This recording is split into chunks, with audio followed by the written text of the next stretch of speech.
2025 বছৰ গণিতৰ test paper solution part 3 district Kamrup metro question number 27 এটা প্ৰদত্ত ত্ৰিভুজ এবিসিৰ সাদৃশ্যকৈ এটা ত্ৰিভুজ অঁকা যাতে ইয়াৰ বাহুবোৰ এবিসি ত্ৰিভুজটোৰ অনুৰূপ বাহুবোৰৰ 7 ভাগৰ 3 গুণ য'ত শীৰ্ষবিন্দু এৰ বিপৰীত ফালে বিসিৰ লগত টনা সূক্ষ্ম কোণ কৰি এটা বিএক্স ৰশ্মিৰ ওপৰত সম দূৰত্বত B1, B2, B3 B7 এৰে চিহ্নিত কৰাৰ পিছৰ স্তৰটো হ'ব প্ৰশ্নমতে আমি এবিসি ত্ৰিভুজ অংকন কৰিলোঁ বি কোণক কেন্দ্ৰ কৰি CBX এডাল ৰশ্মি অংকন কৰিলোঁ BX ৰশ্মিৰ ওপৰত সম দূৰৱৰ্তী বিন্দু কেইটা লোৱা হ'ল B1, B2, B3, B4, B5, B6 আৰু B7 তাৰপিছত আমাক প্ৰশ্নত সুধিছে তাৰ পৰৱৰ্তী ষ্টেপ কি হ'ব তাৰ পৰৱৰ্তী স্তৰ কি হ'ব তাৰ পৰৱৰ্তী স্তৰ হ'ব B7ক C লগত সংযোগ কৰি দিয়া BX ৰশ্মিৰ ওপৰত সম দূৰৱৰ্তী B1, B2, B3 B7 এৰে চিহ্নিত কৰাৰ পিছত B7 এৰে এইটো চিহ্নিত কৰিছোঁ তাৰ পিছৰ স্তৰটো কি হ'ব তাৰ পিছৰ স্তৰটো হৈছিলে B7ক C লৈ আমি সংযোগ কৰি দিলোঁ B7ক C লৈ সংযোগ কৰিছোঁ option A question number 28 AB = 6 cm ৰেখাখণ্ডডালক P বিন্দুৱে এনেভাৱে ভাগ কৰিছে যাতে AP/AB = 2/5 AP/AB = 2/5 হয় তেন্তে ABৰ স্কেল ফেক্টৰ হ'ব ABৰ স্কেল ফেক্টৰ হ'ব সো ABৰ স্কেল ফেক্টৰ মানে AB ৰেখাডালক P বিন্দুৱে যে ভাগ কৰিছে সেই ভাগটোৰ অনুপাত উলিয়াব লাগে আমাৰ হাতত দিয়া আছে AB = 6 cm আৰু AP/AB = 2/5 আৰু প্ৰশ্নমতে আমি এডাল ৰেখা অংকন কৰিলোঁ AB আৰু ABৰ ওপৰত P এটা বিন্দু এতিয়া আমাৰ হাতত দিয়া আছে যেহেতু AP/AB = 2/5 ইয়াত আমি লিখিব পাৰোঁ AP 5AP = 2AB AB ইকুৱেলৰ লেফ্ট সাইডত ডিভাইড হৈ আছে ৰাইট সাইডত মাল্টিপ্লাই হৈ যাব আৰু 5 ইকুৱেলৰ ৰাইট সাইডত ডিভাইড হৈ আছে লেফ্ট সাইডত আহিলে মাল্টিপ্লাই হৈ যাব এতিয়া 5AP = 2 আমি AB ক লিখিব পাৰোঁ চোৱা AB ক আমি লিখিব পাৰোঁ AB = AP plus BP AB লিখিব পাৰোঁ AP plus BP এটো লিখিলোঁ AB = AP plus BP এতিয়া ইয়াত AB ৰ জায়গাত আমি AP plus BP বহাই দিম AB ৰ জায়গাত AP plus BP এতিয়া 5AP = 2 গৈ AP ৰ লগত মাল্টিপ্লাই হৈ যাব 2AP হৈ যাব প্লাস আকৌ 2 BP ৰ লগত মাল্টিপ্লাই হৈ যাব 2BP এতিয়া 5AP আৰু ইকুৱেলৰ ৰাইট সাইডত 2AP আছে লেফ্ট সাইডত আহি গলে মাইনাসৰ 2AP হৈ যাব = 2BP 5BP ৰ পৰা 2BP 5AP ৰ পৰা 2AP গুচি গলে 3AP থাকিব = 2BP এতিয়া আমি লিখিব পাৰোঁ AP/BP যেহেতু BP মাল্টিপ্লাই হৈছে ইকুৱেলৰ লেফ্ট সাইডত আহিলে ডিভাইড হৈ যাব তাৰপিছত 2/3 2 ইকুৱেলৰ লেফ্ট সাইডত মাল্টিপ্লাই হৈছে ৰাইট সাইডত গুচি গলে ডিভাইড হৈ যাব আমি লিখিব পাৰোঁ AP/BP = 2:3 P বিন্দুৱে AB ক ভাগ কৰা অনুপাতটোই হ'ব 2:3 ABৰ স্কেল ফেক্টৰ হ'ব 2:3 option D question number 29 r ব্যাসাৰ্ধযুক্ত এটা বৃত্তকলাৰ কেন্দ্ৰ কোণ θ ডিগ্ৰী হলে বৃত্তকলাৰটোৰ কালি হ'ব আমি জানো বৃত্তকলাৰ কালি πr² θ / 360 ডিগ্ৰী ইয়াত প্ৰথম অপশ্যনটো চোৱা πr² θ / 360 ডিগ্ৰী প্ৰথম অপশ্যনটো শুদ্ধ তাৰপিছত দ্বিতীয় অপশ্যনটো চোৱা πr² θ / 180 ডিগ্ৰী দ্বিতীয় অপশ্যনটো অশুদ্ধ তৃতীয় অপশ্যনটো চোৱা 2πr² θ / 720 ডিগ্ৰী অপশ্যনখন শুদ্ধ কাৰণ আমি যদি πr² θ লগত 2 এটা মাল্টিপ্লাই কৰি দিওঁ কি হৈ যাব 2πr² θ হৈ যাব তাৰপিছত 360 লগত যদি আমি 2 এটা মাল্টিপ্লাই কৰি দিওঁ 720 হৈ যাব সেইকাৰণে অপশ্যন 1 আৰু 3 শুদ্ধ তাৰপিছতো চোৱা অপশ্যন 4ত 2πr² θ / 360 ডিগ্ৰী এটো ভুল তেনেহলে আমি ক'ব পাৰোঁ অপশ্যন 1 আৰু অপশ্যন 3 শুদ্ধ ইয়াত option B question number 30 7/2 centimetre ব্যাসাৰ্ধযুক্ত এটা বৃত্তৰ এটা চুকৰ পৰিধি হ'ব। আমাৰ হাতত দিয়া আছে বৃত্তৰ ব্যাসাৰ্ধ 7/2 সেন্টিমিটাৰ। আমাৰ ওলাব লাগে বৃত্তচাপৰ পৰিধি। এতিয়া বৃত্তচাপৰ পৰিধি হ'ব OA plus OB plus APB। APB হৈছে বৃত্তচাপৰ দৈৰ্ঘ্য। বৃত্ত চুকৰ চাপৰ দৈৰ্ঘ্য হয় πr/2। এতিয়া পাইৰ মান বহাই দিয়া 22/7, আৰৰ মান বহাই দিয়া 7/2 দিয়া আছে আৰু ডিভাইডেড বাই 2। এতিয়া আমি লিখিব পাৰোঁ 7 দি 7 কেঞ্চেল হৈ যাব আৰু 2 দি 22 হৰণ কৰি দিলে 11 আহি যাব, আকৌ ডিভাইডেড বাই 2। এতিয়া OA ইজ ইকুৱেলছ টু কিমান লিখিব পাৰোঁ 7/2, যিহেতু বৃত্তৰ ব্যাসাৰ্ধ। OB ইজ ইকুৱেলছ টু 7/2 একে বৃত্তৰ ব্যাসাৰ্ধ প্লাছ APB দৈৰ্ঘ্য কি ওলাইছে 11/2। ইয়াৰ এলচিএম কি আহিব 2 আৰু গোটেইখিনি প্লাছ কৰি দিয়া 7 + 11 কিমান হৈ যাব 25 ডিভাইডেড বাই 2। 25ক যেতিয়া 2ৰে ডিভাইড কৰিবা কি আহি যাব 12.5, যেহেতু ইউনিট কিহত দিয়া আছে চেণ্টিমিটাৰত, সেইকাৰণে চেণ্টিমিটাৰ 12.5 সেন্টিমিটাৰ। অপশ্যনখন চাই লোৱা। Option C 12.5 centimetre. Question number 31, তলৰ চিত্ৰসমূহ স্তৰ 1ৰ সৈতে স্তৰ 2 মিলোৱা, য'ত H হৈছে উচ্চতা, L হৈছে নতি উচ্চতা আৰু R হৈছে ব্যাসাৰ্ধ। H শংকুৰ উচ্চতা বুজাইছে আৰু L নতি উচ্চতা আৰু R ব্যাসাৰ্ধ। এতিয়া প্ৰথম অপশ্যনত সুধিছে এটা শংকুৰ বক্ৰ পৃষ্ঠকালি। আমি জানো শংকুৰ বক্ৰ পৃষ্ঠকালি πrl। তাৰপিছত অপশ্যন 2ত সুধিছে নতি উচ্চতা আমি কি জানো পাইথাগোৰাছৰ সূত্ৰ মতে। ইয়াত চোৱা এটা সমকোণী ত্ৰিভুজ গঠন হৈ আছে। ইয়াত পাইথাগোৰাছৰ সূত্ৰ লগাই দিলে কৰ্ণ স্কোৱাৰ ইজ ইকুৱেলছ টু কি হ'ব ভূমি স্কোৱাৰ প্লাছ লম্ব স্কোৱাৰ, আৰু কৰ্ণৰ ওপৰৰ পৰা স্কোৱাৰ উঠাই দিলে কি হৈ যাব √r² প্লাছ h²। ইয়াত নতি উচ্চতা ইজ ইকুৱেলছ টু কি হ'ব L is equals to r² plus √r² plus h², √r² plus h²। 3 number অপশ্যনত দিয়া আছে এটা শংকুৰ মুঠ পৃষ্ঠকালি। আমি জানো এটা শংকুৰ মুঠ পৃষ্ঠকালি πr প্লাছ L। অপশ্যন 4ত দিয়া আছে ভূমিৰ কালি মানে ভূমিত কি আছে এডাল বৃত্ত আছে, বৃত্তৰ কালি কি হ'ব πr²। অপশ্যন চাই লোৱা, অপশ্যন কি হ'ব 1 মিলিছে কিউৰ লগত। ইয়াত চোৱা 1 কাৰ লগত মিলিছে 1 কিউৰ লগত, অপশ্যন বি। আৰু 2 মিলিছে আৰৰ লগত, 1 মিলিছে কিউৰ লগত, 2 মিলিছে আৰৰ লগত, 3 মিলিছে এছৰ লগত আৰু 4 মিলিছে পিৰ লগত।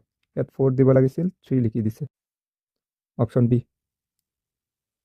কুৱেশ্যন নম্বৰ 32, এটা বেলন আৰু এটা শংকুৰ ভূমি আৰু উচ্চতা একে হ'লে ইহঁতৰ আয়তনৰ অনুপাত হ'ব। আমাৰ হাতত কি দিয়া আছে এটা বেলন আৰু শংকু দুয়োটাৰ ভূমি আৰু উচ্চতা একে দিছে। একে ভূমি আৰু একে উচ্চতাযুক্ত বেলন আৰু শংকু অংকন কৰি ল'লোঁ। বেলনৰ ভূমিৰ ব্যাসাৰ্ধ R, শংকুৰ ভূমিৰ ব্যাসাৰ্ধ R, বেলনৰ উচ্চতা H, শংকুৰ উচ্চতাও H। বেলনৰ আয়তনৰ সূত্ৰ πr² H আৰু শংকুৰ আয়তনৰ সূত্ৰ হৈছে 1/3 πr² H। এতিয়া দুটাৰ অনুপাত লোৱা। বেলনৰ আয়তনক শংকুৰ আয়তন দি হৰণ কৰি দিম। বেলনৰ আয়তন πr² H আৰু শংকুৰ আয়তন 1/3 πr² H। πr² H দি πr² H কেঞ্চেল হৈ যাব। ইয়াত থাকিব কি 1/3। এতিয়া আমি লিখিব পাৰোঁ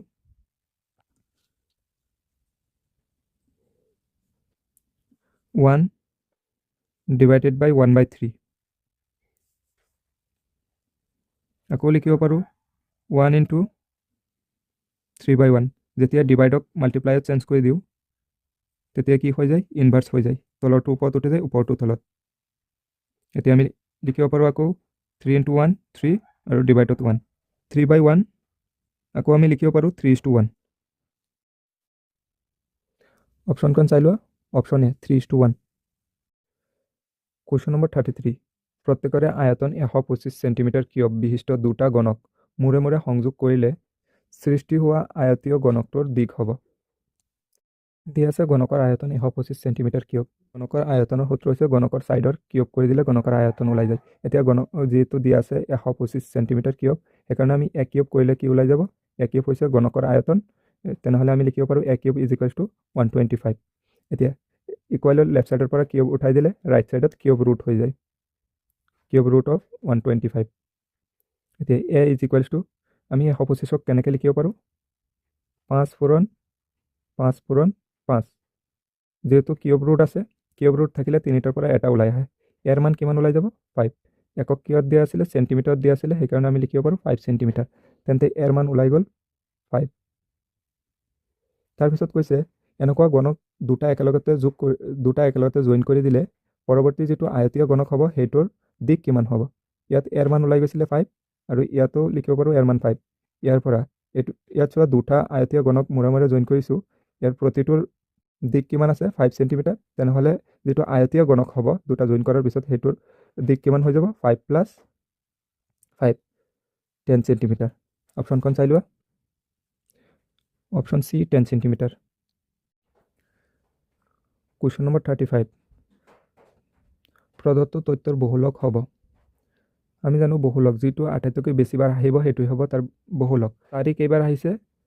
চোৱা 1 2 3 4, 4 4বাৰ আহিছে। 3 চোৱা 3 একবাৰ, 3 2বাৰ আহিছে। তাৰপিছত আকৌ 4 5 কেইবাৰ আহিছে? 5 একবাৰ আহিছে, 2 একবাৰ আহিছে, 1 একবাৰ আহিছে, 6 একবাৰ আহিছে। আটাইতকৈ বেছিবাৰ কি আহিছে? 4 আহিছে। 4 কেইবাৰ আহিছে? 4বাৰ। 4বাৰ অহাৰ কাৰণে এনচাৰ 4 নহয়, 4 আটাইতকৈ বেছিবাৰ আছে, সেইকাৰণে এনচাৰ 4 হ'ব।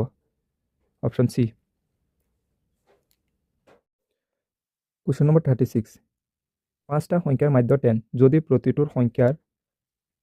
সংখ্যাৰ মান 3কৈ হ্ৰাস কৰা হয় তেন্তে নতুন সংখ্যাটোৰ মাধ্য হ'ল। আমাৰ হাতত দিয়া আছে 5টা সংখ্যাৰ মাধ্য 10। 5টা ধৰি লৈছোঁ x1 x2 x3 x4 x5। এতিয়া আমি জানো মাধ্যৰ ফৰ্মুলা কি আছিলে? যিমানটা সংখ্যা দিয়া থাকিব গোটেইখিনি সংখ্যাক যোগ কৰি তাৰপিছত যিমানটা সংখ্যা যোগ কৰিছে সেইটো সংখ্যা দি ভাগ দি দিলেই কি ওলাই যায়? মাধ্য ওলাই যায়। আৰু মাধ্য কিমান দিয়া আছে? 10 দিয়া আছে। তাৰ পিছৰবাৰ কৈছে প্ৰতিটো সংখ্যাৰ পৰা 3 হ্ৰাস কৰা হৈছে, তাৰমানে তাৰপিছত যিকেইটা সংখ্যা হ'ব x1 - 3 হ'ব, x2 - 3 হ'ব, x3 - 3 হ'ব, x4 - 3 হ'ব আৰু x5 - 3 হ'ব। এতিয়া সুধিছে এই সংখ্যাকেইটাৰ মাধ্য কিমান হ'ব? আমি এই সংখ্যাকেইটাৰ মাধ্য হিচাপে লিখিব পাৰোঁ, যিহেতু 5টা সংখ্যা আছে, 5টা সংখ্যাৰ যোগফল।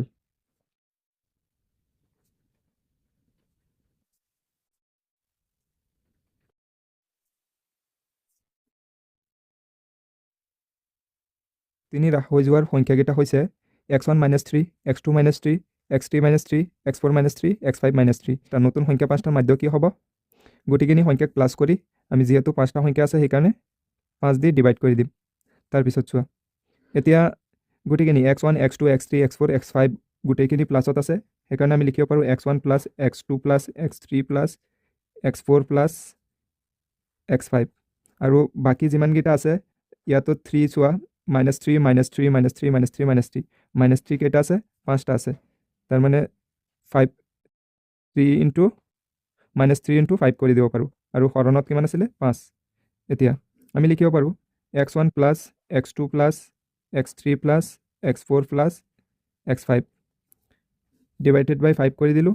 আৰু এইফালে কি আছিলে? মাইনাছত 3 5 × 15, 15ক আকৌ আমি ডিভাইড বাই 5, যিহেতু 5 আছে বিতৰণ কৰি দিলোঁ। 5 xৰ লগত এক্সট্ৰা কৰি দিলোঁ আৰু 5 3 5 × 15ৰ লগত এক্সট্ৰা কৰি দিলোঁ।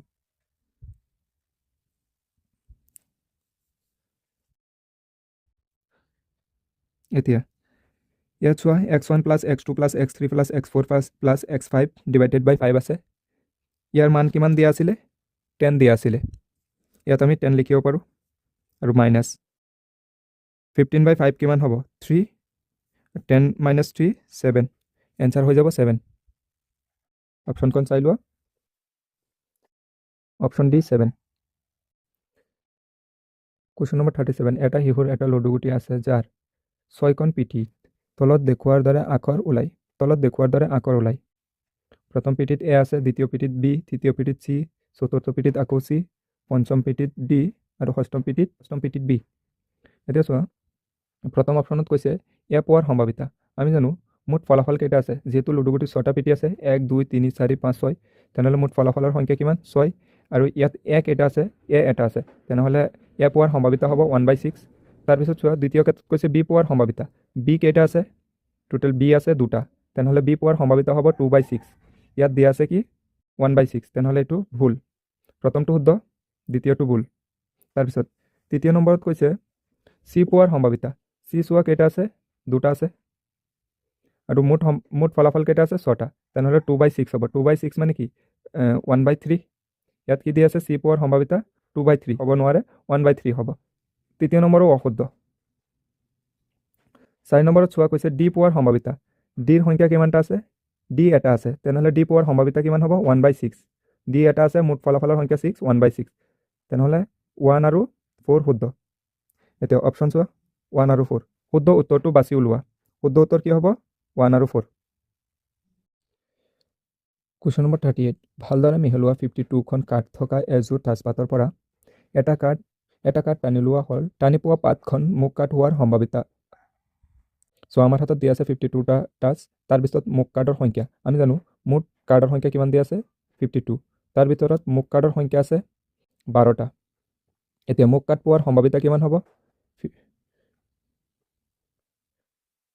12/52 এতিয়া 4ৰে তুমি ডিভাইড কৰিব পাৰা 4 দি ডিভাইড কৰি দিয়া কেইবাৰ 12ক 3 টাইমছ আৰু 52ক ডিভাইড কৰি দিয়া কিমান হ'ব 13 তাৰমানে মুখ কাট পোৱাৰ সম্ভাৱিতা হৈছে 3/13 মুঠ কাৰ্ডৰ সংখ্যা আছে 52 মুখ কাৰ্ডৰ সংখ্যা আছে 12 এতিয়া মুখ কাট পোৱাৰ সম্ভাৱিতা কি হ'ব 12/52 এতিয়া 12ক 4 দি ডিভাইড কৰি দিয়া 3 টাইমছ আৰু 52ক 3 দি ডিভাইড কৰি দিয়া 13 টাইমছ এতিয়া মুখ কাট পোৱাৰ সম্ভাৱিতা হ'ব 3/13 অপশ্যনখন চাই লোৱা অপশ্যন ডি 3/13 কুৱেশ্যন নম্বৰ 39 যদি পি অফ এ এটা ঘটনা ইয়াৰ সম্ভাৱিতা বুজায় তেন্তে তলৰ কোনটো সত্য চ' প্ৰথমতে কি দিয়া আছে 0 less than equals to P of A less than 1 আমি জানো সম্ভাৱিতা সদায় 0 আৰু 1ৰ ভিতৰত লাই কৰে 0ৰ সমান অথবা 0তকৈ ডাঙৰ হ'ব পাৰে আৰু 1ৰ সমান বা 1তকৈ সৰু হ'ব পাৰে 1তকৈ ডাঙৰ হ'ব নোৱাৰে 0তকৈ সৰু হ'ব নোৱাৰে তাৰমানে সম্ভাৱিতা কেতিয়াও মাইনাছত হ'ব নোৱাৰে কেতিয়াও 1তকৈ বেছি হ'ব নোৱাৰে 1 নহ'লে 1তকৈ সৰু হ'ব লাগিব 0 নহ'লে 0তকৈ ডাঙৰ হ'ব লাগিব 0তকৈ সৰু হ'ব নোৱাৰে তেনেহ'লে অপশ্যনখন চাই লোৱা অপশ্যন হৈছে C 0 less than equals to P of A less than equals to 1